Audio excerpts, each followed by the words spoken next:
મારા મતે ગ્રામ સેવકમાં શું કરી શકાય એની આપણે વાત કરીએ. ચાલો, ગ્રામ સેવક 2025-26 ગ્રામ સેવક 2025-26 ની અંદર જગ્યા કેટલી સાહેબ? 500 જગ્યા. જગ્યા કેટલી? 500 જગ્યા. ઓકે, ફોર્મ સાહેબ કેટલા ભરાશે? ઓન એવરેજ હું વાત કરું છું. અહીંયા ખાલી તમને અરીસો બતાવવાનું છે. જ્યારે તમે એક બાજુ તૈયારી કરો છો, ઓપ્શન એ માં તમે જાઓ છો કે હું પરીક્ષા પાસ કરીશ, ત્યારે તમને એની વાસ્તવિક પરિસ્થિતિ ખબર હોવી જોઈએ કે સામે પડકારો કેટલા છે અને એના માટે ઓપ્શન બી મારો શું હોઈ શકે, તો મારી પ્રિપરેશન મારે કેવી કરવી જોઈએ. તો હું ફોર્મની વાત કરું છું તો 2022-23 ની અંદર જ્યારે ગ્રામ સેવકની ભરતી આવી ત્યારે અંદાજે 20 થી 25 હજાર જેટલા ફોર્મ છે એ ભરાણા હતા. તો એ આંકડો આપણે લઈને ચાલી. પછી તો 50,000 પણ ફોર્મ ભરાય, બરાબર છે. પછી તો 50,000 પણ ફોર્મ ભરાય, પણ એમાંથી તૈયારી કરવા વાળા તો માત્ર 5,000 જ સિન્સિયર હશે. તૈયારી કરવા વાળા કેટલા હશે? 5,000 હશે. પણ એ 5,000 કેવા હશે? તો કે બધાને જોબ જોતી જ છે. કઈ જોતી છે? ગ્રામ સેવક. બધાને બનવું છે ગ્રામ સેવક. હું બનીશ ગ્રામ સેવક, હું બનીશ ગામનો ઉદ્દીપક. અને એટલા માટે થઈને અહીંયા તમારે તનતોડ મહેનત કરવી પડશે. મહેનત કરવા માટે આ વખતે સિલેબસ બદલાયો. ભારણ થઈ ગયું 200 માર્ક્સનું. કેટલા માર્ક્સનું થઈ ગયું? 200 માર્ક્સનું ભારણ થયું. 200 માર્કની અંદર 100 માર્ક એગ્રીકલ્ચરના છે અને 100 નોન એગ્રીકલ્ચરના છે. હવે આમાં જ સૌથી વધારે આપણી ભૂલ થાય છે. જ્યારે આપણે તૈયારીની શરૂઆત કરીએ છીએ અને કદાચ સમજી લઈએ કે પરીક્ષા માટે સમયગાળો આપ્યો હોય કે કદાચ આ મહિનો છે એપ્રિલ, બરાબર છે, આ એપ્રિલ છે અને એપ્રિલની જગ્યાએ જુલાઈ અથવા ઓગસ્ટ, જુલાઈનો એન્ડિંગ અથવા આપણે એવું સમજી લઈએ કે ઓગસ્ટ 2026 ની અંદર તમારી સમથિંગ પરીક્ષા હોય. હવે જો સીબીઆરટી છે અને સીબીઆરટી લેવામાં ક્યારે એમ કહેવાય ને કે એવું નથી હોતું કે બધાય જરૂર પડે માંગણા પત્રકની ને એની. સીબીઆરટી તો પોતે ધારે ને ત્યારે એક સાથે આયોજન કરી શકે અને તમારો માસ એટલે ખાલી એક જ શિફ્ટની જરૂર પડે, 50,000 પૂરું થઈ જાય એક જ દિવસમાં. એટલે તમે સમજી લો કે તમારી પાસે 90 દિવસ છે. તમે સમજી લો કે તમારી પાસે મે, જૂન અને જુલાઈ 3 મહિના છે. હવે 90 દિવસની અંદર જ્યારે તમે ડેઈલી, હવે આમાં એવું ન કહેતા સાહેબ કે હું જોબ કરું છું, મારાથી આ ટાઈમ નહીં નીકળે. તમારા પાસે જીવનની અંદર જે લોકો જોબ કરે છે એની પાસે 8 કલાક પોતાની કંપનીના હશે, જ્યાં જોબ કરો છો ત્યાં 8 કલાક તમારા પોતાના હશે ફેમિલીના, અને તમારે 8 કલાક કાઢવી પડશે. 8 કલાક તમે જોબ કરો, 8 કલાક તમારી ફેમિલીને આપો, એમાં 4-5 કલાક કે 6 કલાકની નીંદર કરો, જે તમે તમારું કામ કરો, અને બાકીના 8 કલાક તમારે આપવા પડશે. કોને? તો કે ગ્રામ સેવકને, જોબ વાળાને. એ કદાચ તમે સવારે વહેલા જાગીને 6 થી લઈને 9 વાગ્યા સુધી બેસી જાઓ કે રાત્રે તમે 8 વાગે આવીને 8 થી 11 સુધી બેસી જાઓ, બપોરે ટાઈમ કાઢો, જે રીતે તમે ટાઈમ કાઢો એ તમારે કાઢવો પડશે. જ્યારે જે લોકોએ નક્કી કર્યું છે કે આપણે જોબ નથી, આપણે એમ કહેવાય કે બીપીએલ છીએ, એટલે કે આપણને આપણા પિતા એવું કહે છે કે ભાઈ ભરતી આવી, તું તૈયારી કરવા જા, અને તૈયારી કરવા માટે એક સારો વેબ સંકુલ જેવો કોર્સ લીધો તો તમારું આયોજન શું હોય? તો સવારની અંદર આપણા દિવસની અંદર 24 કલાકમાંથી તમે 6 કલાક છે એ સામાન્ય રીતે જો નીંદર કરો, બરાબર છે, 6 કલાક તમે શું કરો?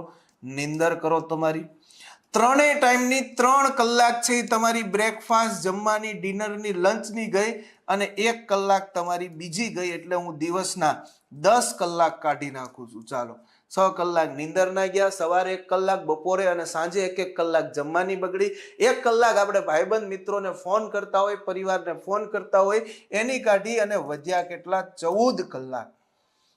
તો અહીંયા આપણે 14 કલાક છે એને કઈ રીતે સાહેબ સેટ કરશું? 14 કલાક માટે આપણે સવારે 3 કલાક કરો તો કે સવારમાં આપણું સાહેબ માઇન્ડ બહુ સારું હોય તો તમે 25 માર્કના ગણિત રીઝનિંગને ઉઠાવો.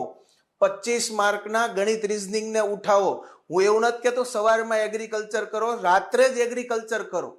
એટલા માટે રાત્રે એગ્રીકલ્ચર કરો કે તમે જે વિષય ભણ્યા છો એની અંદર તમને ઇન્ટરેસ્ટ હોય છે અને એટલા માટે પરાણે યાદ રાખવાનું હોતો નથી, એની અંદર આપણે શીખવાનું હોય છે.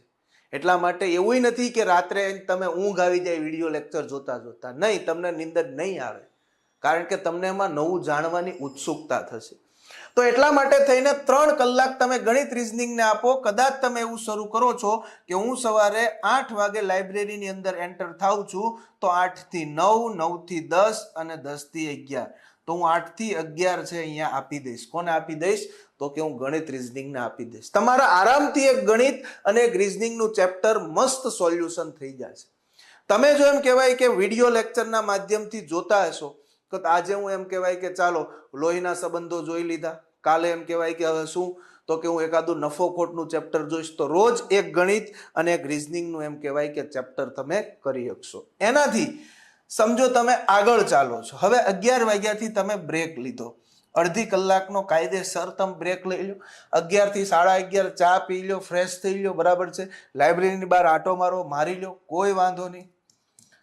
11:30 થી 1 વાગ્યા સુધીનો સમય છે તમારી પાસે, 1.5 કલાક છે. 11:30 થી 1 કલાક, 1.5 કલાક છે. 1.5 કલાકમાં કોઈ પણ, બરાબર છે, ગુજરાતીનો ટોપિક તમે ઉઠાવો સાહેબ.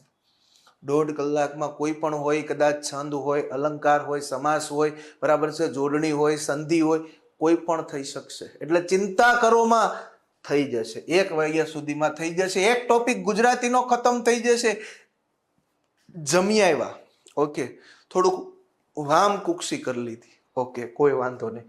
3 વાગે તો આવી જાઓ ને લાઇબ્રેરી? હા સાહેબ, આવી જાય. 3 થી 5,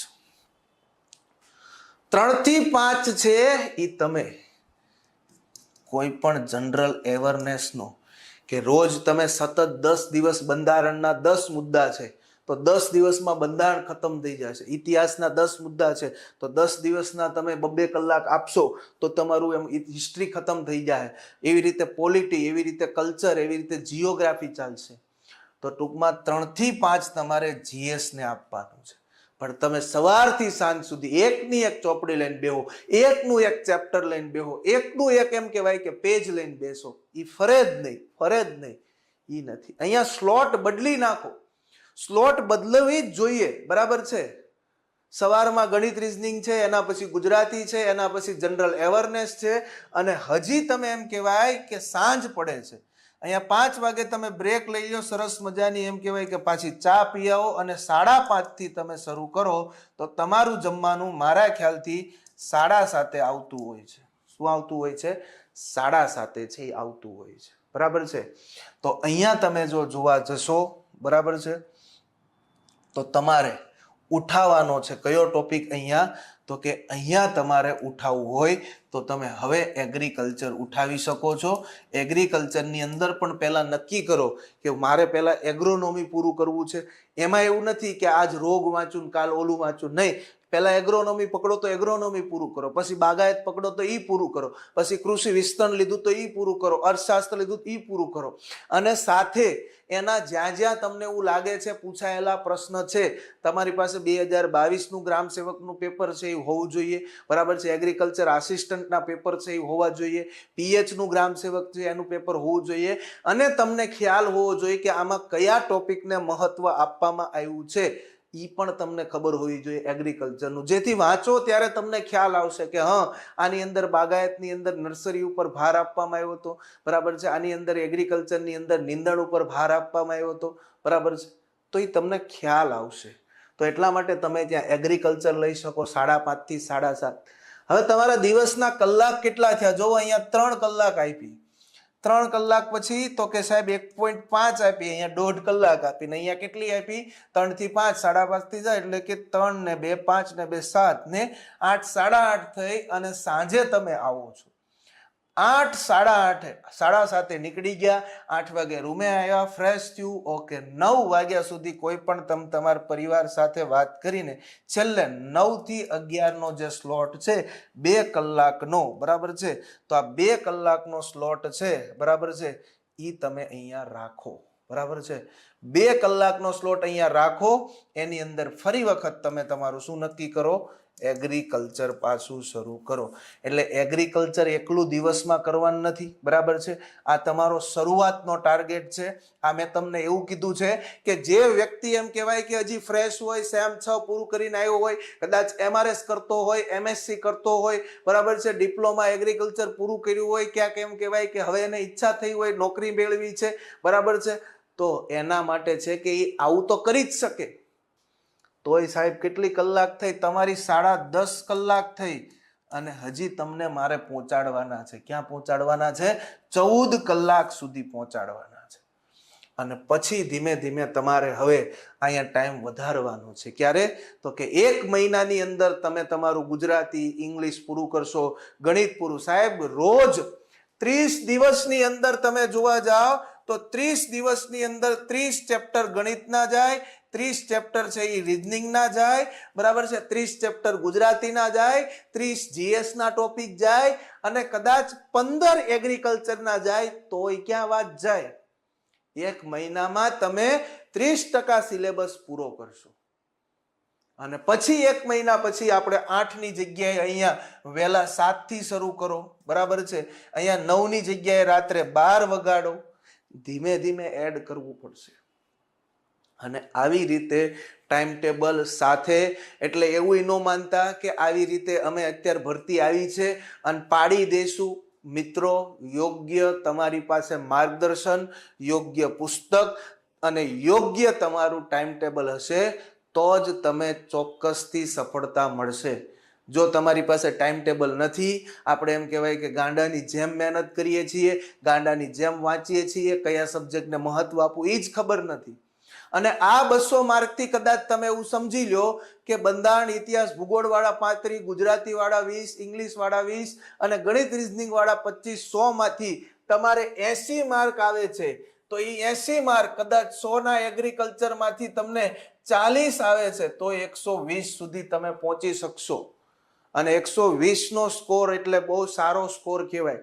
જેમ કે એગ્રીકલ્ચર આસિસ્ટન્ટ, ખેતી મદદનીશ હતી, એની અંદર 120 નો સ્કોર સારો હતો, બરાબર છે. તો એટલા માટે આપણે આ કરવાનું છે, બરાબર. અને કદાચ આપણા નસીબ ઉઘડી જાય તો આમાંય આપણે 50 થી 60 સુધી જતા રહીએ તો આપણને ક્યાં વાંધો છે, બીજા 50 માં 60 થાય અને કદાચ 140 માર્કનું મેરિટ બને તો આપણને શું વાંધો છે. અને પછી જ્યારે એક્ઝામ ને કોલ લેટર નીકળવાની વાર હોય છે ત્યારે તમારી પાસે માત્ર રિવિઝન કરવાનો સમય બચે છે, બરાબર. તો આ પ્રકારે તમારે યોગ્ય અહીંયા દિશાની અંદર કામ કરશો તો મને નથી લાગતું કે તમે સફળતા સુધી ક્યાં એમ કહેવાય કે ઊભા રહ્યો.